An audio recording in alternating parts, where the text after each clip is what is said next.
We don't need much of a preamble. We're just going to start where we left off in the last video and finish up this dinosaur. So here we are in Blender, and as I start to sculpt, you'll notice that it'll just end at the legs there, where I can sculpt this body. It's because up here, over at the viewport, you'll see this little blade. If you click this, it now changes it to the legs. Now I won't be able to sculpt here because I need to apply these modifiers first. So after you hit this little down arrow and hit apply for the different modifiers, now you can see that I can sculpt on the legs. If we go ahead and enable sculpting for the dinosaur, you can see that mirroring is on, but if you do it for the legs, it is off, so we need to enable that. Let's go ahead and go up and remesh this, and we're going to smooth this out by increasing the size with F and then holding Shift. And now as I smooth out all these different parts, it doesn't matter if we're super precise with it, because we can always go and smooth later. But as I look at this, I'm going to go ahead and organize my space here by moving this to give more space. Go to Clay Strips, and then let's go ahead and turn on Dino Topo. The default things are just fine. And let's start to sculpt in these toes. Now I'm going to time-lapse any of these sculptings because the principles are good to know, but you don't have to just sit there and watch me sculpt. So my basic workflow is to just build up forms using clay stripes, and then I use Draw Sharp to get in details and cut those in. And then I can also use the draw brush to differing effect to get different shapes and forms that clay strips just doesn't do. And then I always smooth it down by holding Shift. Now as I look at this, I'm actually not liking how this is looking. Some of the best advice I've ever been given regarding sculpting is just to cut your losses. If something's not working, just try again. So we're going to kind of abandon those front feet, and we're going to try again with the back feet. So here I've increased the speed as I just model out some toenails for the feet. And this is not part of the scope of this video, but I do want to show you kind of what I'm doing as I just move those into place and scale and rotate and duplicate. The nice thing about Blender is you don't only have to sculpt, you can also box model and work that within your sculpting. Now with those modeled, let's go ahead and go up to Sculpt mode, and then go to Clay Stripes, and then turn on Dino Topo. Now as I start to detail around these toenails, I can get a lot more detail than we previously were able to get. Let's say that this front leg's in the way. I can tab into Edit mode and go ahead and delete those, because I can always redo those later. Now something interesting that you'll notice, as I try and do this, it's not doing Dino Topo, and that's because we tabbed into Edit mode to delete those front legs. So you need to make sure that if you ever tab in or do some edits, that you need to re-enable Dino Topo up there. And so we're going to go ahead and time-lapse this as well, and just sculpt. You'll notice that I do a combination of sculpting on some details, then hitting Shift to smooth it like that. And so you'll see that I'm just building up forms, looking at it from different directions, and then seeing what I want to add. So for example, maybe we want a knee right there. And so I just build up that form, and then I slowly work it and try and kind of add folds and creases and things of that nature until it starts to look the way I want. And so more than anything, it's just practice. And here I'm just using the move tool to kind of stretch and move it, and then look at it from a distance to make sure that it looks the way that I want. And now that's basically done. You can do small tweaks if you want to, but we're going to go ahead and merge the toes with the legs. So up at the top, go to the Layout menu, and then with the legs and the toes selected, you can hit Ctrl-J. But notice, you get some weird artifacts. That's because we need to apply the different modifiers to the toes first, and now we can hit Ctrl-J, and they'll merge just like that. Now let's tab into Edit mode, and with everything selected, hit Shift-D, and that duplicates, and then Y to constrain on that Y-axis. And you can see that it looks really good.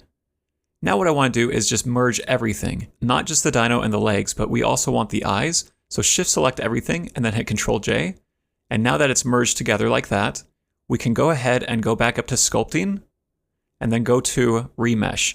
Be careful, because if you go too small like this, 0.005, it will take a very long time. Now with everything merged together, we can go ahead and hit Shift to kind of smooth out the different creases and areas like that. But you'll also notice that Remesh loses some detail. So like around the eyes and the mouth and the nose. And so with just a standard brush and Dino Topo turned on, you can start to sculpt in some more details to bring that back. And so it's very important as you're sculpting, don't get too married to any of the details that you do at one particular step. Always start off with forms and then build your way up. Once you've remeshed everything, then you can start to go in and add the details once you have the shapes and the forms set where you want.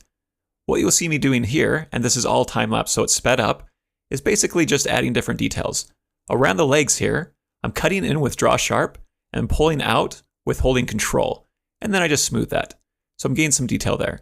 On the legs, I'm kind of smoothing out around the toes and then just cutting in again with that draw sharp to add in a little bit transition between the toenail and the flesh. Again, holding control to kind of pull that out and shift to smooth that.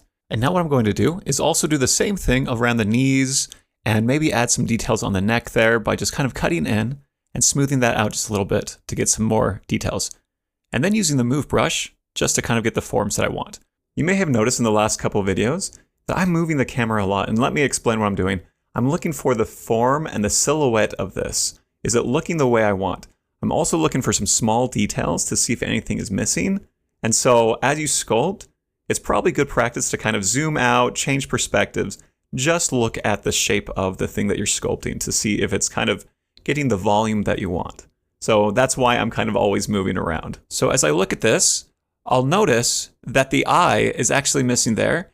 And that's because I probably didn't apply the modifier when I merged everything. To fix it, it's really easy. Go to the layout, select the object, go to add modifier, generate mirror, and then you can see that the eye is mirrored over, and you can go ahead and toggle that to see it, but we want to apply it. And now let's go ahead and turn sculpting back on. So go to that sculpting tab, and I'm just going to look at this model at different angles. So 3 for side view, 7 for top view maybe, because we haven't looked at top view at all. Or you can just move it with the middle mouse button, either way. But you can see right here, I don't like how straight that tail is. It doesn't flow into it. So with elastic deform, I can kind of grab that and just start to subtly pull out the shape to get a more tapered look. Also, the stomach looks a little too flat, so I'll just pull that out. And that's what we're going to do, is just as you get further and further along, make sure you kind of zoom in, zoom out, so that you can look at this holistically. And I'm liking how this looks, but something else we're going to need to fix is the bottom of the feet there. Because if I look, the bottom of the feet are far too rounded, and I want them to be perfectly flat to print. So right there would be hard to print, for example, without a support. So we're going to go ahead and add a cube. You can do that with Shift A, add mesh cube, scale that up with S, and we're going to position that with G. Let's go ahead and move that there. We're going to move that with G, just so it kind of cuts up the bottom of those feet. So with the dinosaur selected, go to the wrench, add modifier, generate Boolean, and then the eyedropper, select the cube. You can see it deleted it, so go down to the solver, fast, and now it looks like it's working. So let's apply that. Let's go ahead and delete this cube because we don't need it. And you can see that it actually did some strange things. You can see that we have some extra vertices. So tab into edit mode, grab those 2 vertices right there with C select, and then delete. And it's still hollow, so we're going to make this manifold by hitting N for the side panel, go to 3D print, clean up, make manifold button, and you can see that that worked.